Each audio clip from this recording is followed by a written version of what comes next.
Congress party ఎక్కడ కూడా 5 ఏళ్ల తర్వాత తిరిగి అధికారంలోకి రాలే. అది రాజస్థాన్ అయినా, ఛత్తీస్గఢ్ అయినా, మధ్యప్రదేశ్ అయినా, ఏ రాష్ట్రంలోనైనా వన్ టైమే మలతాపకు పోతుంది. అది రెండోసారి అధికారంలోకి రాలే ఈ దేశంలో. ఒక్కసారే వస్తుంది కాంగ్రెస్ పార్టీ. అందువల్ల ఈ టర్మ్ కాగానే మళ్ళీ వచ్చేది ఖచ్చితంగా బీఆర్ఎస్ గవర్నమెంటే. కొద్ది రోజులైతే కాంగ్రెస్ వాళ్ళు ఊర్లలో తిరగని పరిస్థితి వస్తుంది. తులం బంగారం ఇవ్వకపోతే అక్కజెల్లలు ఇడిచిపెట్టారా? మహిళలకు 2500 ఇవ్వకపోతే అక్కజెల్లలు ఇడిచిపెట్టారా?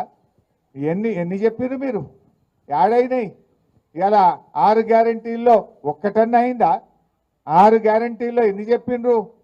4000 పింఛన్ అవ్వాతాతలకు ఇస్తామన్నారు, వచ్చిందా? రాలే. 2500 మహిళలకు వచ్చిందా?